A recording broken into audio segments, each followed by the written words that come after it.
French கதைக்கிறதுக்கான shortcut தான் இந்த வீடியோவில் நான் உங்களுக்கு சொல்ல போகிறேன். அதுக்கு வந்து நீங்கள் இந்த 5 டிப்ஸையும் ஃபாலோ பண்ணினீங்கன்னு சொன்னால் உங்களாலையும் ஃப்ரெஞ்ச் கதைக்கக்கூடிய மாதிரி இருக்கும்.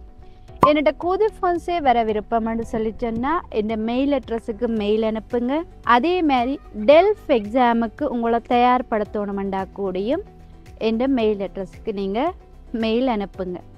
நான் எப்படித்தான் உங்களுக்கு டிப்ஸ்கள் சொன்னாலுமே நீங்கள் அதை ஃபாலோ பண்ணினாத்தான் அதுக்கான ரிசல்ட் வந்து உங்களால் பார்க்கக்கூடிய மாதிரி இருக்கும்.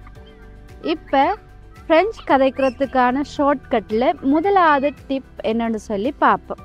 முதலாவது என்னென்னு சொல்லி சொன்னால் நீங்கள் என்ன செய்யணும், ஒரு ஃப்ரெஞ்ச் படமாகட்டும் இல்லை சீரீஸ் ஆகட்டும் கார்ட்டூனோ என்ன பார்த்தாலுமே கீழே வந்து நீங்கள் சப்டைட்டில் விட்டு பார்க்கணும். ஆரம்பத்தில் இருக்கிறீங்கன்னு சொன்னால் உங்களுக்கு விளங்காது. அப்போ அதையே நீங்கள் திருப்பி சொல்கிறதுக்கு, திருப்பி வாயால் அதை கதைச்சி பழகிறதுக்கு, அந்த என்ன வசனங்கள் சொல்லிடும் இல்லை என்ன சொற்கள் சொல்லிடும்ன்றதுக்காக நீங்கள் என்ன செய்யணும், கீழே சப்டைட்டில் எழுதி போடுவினும். என்னத்தை கதைக்கணுமோ அதை கீழே எழுதி போடுவேன். அப்படி பார்த்து பார்த்து நீங்கள் பழக்கத்தில் கொண்டு வந்தீங்கன்னு சொன்னால் உங்களுக்கு ஒரு கிழமை இல்லை 2 கிழமை நீங்கள் அப்படி விட்டு பாருங்கள். தொடர்ச்சியாக பார்க்கணும். ஒரு 30 நிமிஷம் ஆகட்டும் இல்லை ஒரு 10 நிமிஷம் ஆகட்டும் தொடர்ச்சியாக பார்த்து கொண்டு வரணும். அடுத்தடுத்த கிழமை வந்து நீங்கள் அதே ஒரு வீடியோவை வந்து அதே சப்டைட்டில் சூச்சி விடாமல் நீங்கள் பார்த்தீங்கன்னு சொன்னால் உங்களுக்கு விளங்கி கொள்ளக்கூடிய மாதிரி இருக்கும். எதுவுமே வந்து நாங்கள் தொடர்ச்சியாக செய்யணும். தொடர்ச்சியாக செய்தால் தான் அதற்கான பலன் வந்து எங்களால் பார்க்கக்கூடிய மாதிரி இருக்கும். நீங்கள் ஒரு 2 கிழமைக்கு இப்படியே பார்த்து கொண்டு வந்தீங்கன்னு சொன்னால் 3ஆவது கிழமை உங்களுக்கு அந்த வீடியோ ஃபுல்லாகவே விளங்கும். இதை வந்து நீங்கள் கட்டாயம் ட்ரை பண்ணி பாருங்கள். அதே மாதிரி விளங்குறது இருக்கட்டும், அதே மாதிரி நீங்கள் என்ன செய்யணும், அதை வந்து வாயால் சொல்லி பார்க்கணும்.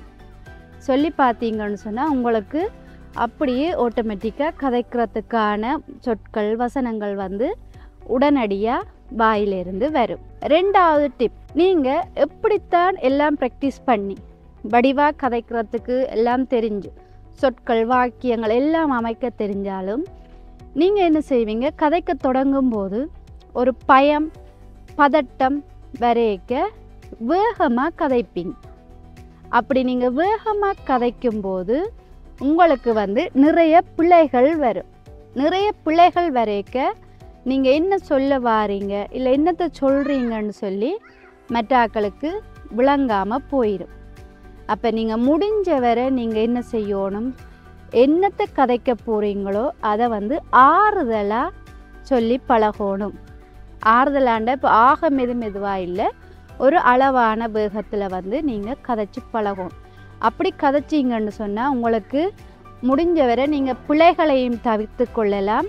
அதே மாதிரி உங்களுக்கு ஒரு பதட்டமும் இல்லாமல் இருக்கும். ஆனால் அது நார்மல். இப்போ நாங்கள் கதைக்க தொடங்கிக்க இப்படியோ ஒரு பதட்டத்தில் கடகடன்னு கதைக்கிறது அது எல்லாருக்குமான ஒரு இயல்பு. முடிஞ்ச வரை நீங்கள் அதை கண்ட்ரோல் பண்ணி ஆறுதலாக அமைதியாக இருந்து கதைக்க பழகணும். இது கட்டாயம் முக்கியம். ஏன்னு சொல்லி சொன்னால் எப்படித்தான் படிச்சிருந்தாலும் எப்படித்தான் கதைக்க தெரிஞ்சாலும் நன்னடுக சொல்கிறது ஒரே விஷயந்தான். அதை வந்து எங்களுக்கு எப்படி வெளிப்படுத்தணுமென்று தெரிஞ்சிருக்க வேண்டும்.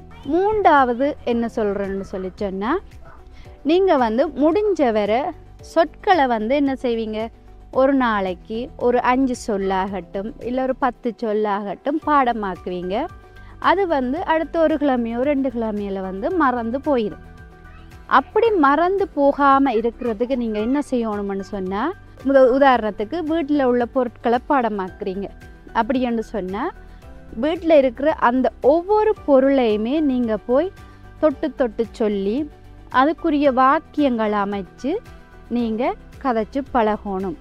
நீங்கள் பொருளை வந்து எழுதி வச்சு பாடமாக்குறதுக்கும் அதை வந்து நாங்கள் நேரடியாக பார்த்து ஒரு படம் மூலமோ இல்லை நேரடியாக பார்த்து நாங்கள் அதை கதைச்சி பழகினோம்னு சொன்னால் அது எங்களுக்கு இன்னும் ஞாபகத்தில் நிற்கும்.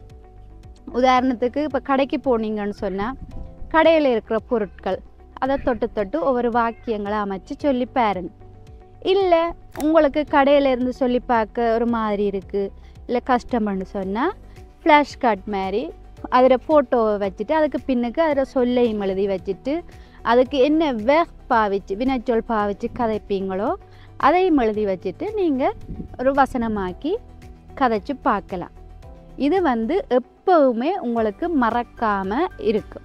4வது டிப்ஸ் என்னன்னு சொல்லி சொன்னால், நீங்கள் என்ன செய்யணும், எப்போவுமே நீங்கள் ஃப்ரெஞ்சு கதைக்கிறீங்கன்னு சொன்னால் உங்களை விட நல்லா கதைக்க தெரிஞ்ச ஒரு ஆளோட நீங்கள் எப்போவுமே கதைக்கணும்.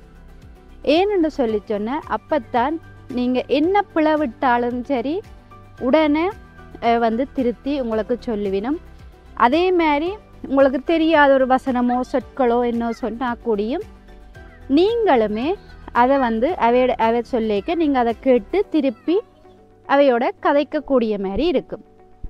அப்போ நீங்கள் என்ன செய்யணும்னு சொன்னால் கட்டாயம் இந்த தவறை நீங்கள் செய்திடாதீங்க. உங்களை விட கொஞ்சம் குறைவாக கதைக்க தெரிஞ்ச ஆக்களோட சேர்ந்து நீங்கள் கதைக்காதீங்க. என்னென்னு சொன்னால் நீங்கள் ஆரம்பத்தில் இருக்கிறபடியாக உங்களோட நிலை வந்து அவையோட கதைச்சிங்கன்னு சொன்னால் அந்த நிலையிலே தான் இருக்கும்.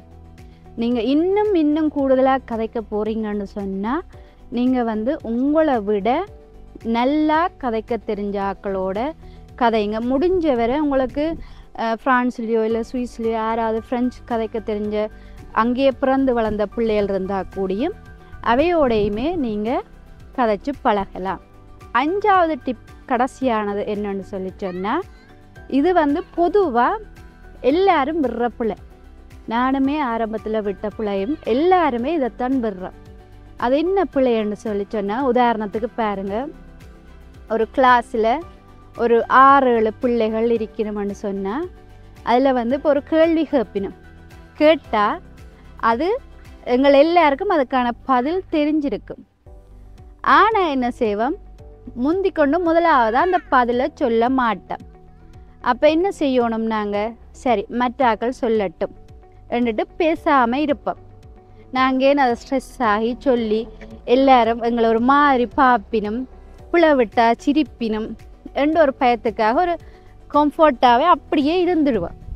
அது மிகப்பெரிய தவறு. நீங்கள் என்ன செய்யணும்னு சொல்லி சொன்னால், என்ன ஒரு சந்தர்ப்பம் கிடைச்சாலும் உங்களுக்கு கதைக்கிறதுக்கு ஒரு துளி அளவு சந்தர்ப்பம் கிடைச்சா கூடியும் நீங்கள் ஃப்ரெஞ்சில் வந்து உடனடியாக அதை கதைச்சு பழகணும்.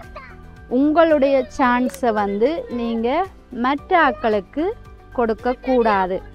நீங்கள் ஒரு வகுப்பில் இருக்கிறீங்கன்னு சொன்னால் அதுதான் உங்களுக்குரிய டைம். அப்போ அந்த டைமை வந்து நீங்கள் காசு கட்டுறீங்க. அப்போ உங்களோட டைமை வந்து நீங்கள் பயன்படுத்தி கொள்ளணும். எனக்கு தெரியும் ஆனால் கதைக்க மாட்டேன், எனக்கு தெரியும் தானே, அப்போ என் கதைக்கோணுமெண்டு அந்த ஒரு சேஃபாகவே இருந்துட்டீங்கன்னு சொன்னால் உங்களால் ஃப்ரெண்ட்ஸ் கதைக்க முடியாமல் இருக்கும். இந்த 5 டிப்ஸையுமே நீங்கள் ஃபாலோ பண்ணி பாருங்கள். உங்களால் ஈஸியாக ஃப்ரெண்ட்ஸ் கதைக்கக்கூடிய மாதிரி இருக்கும்.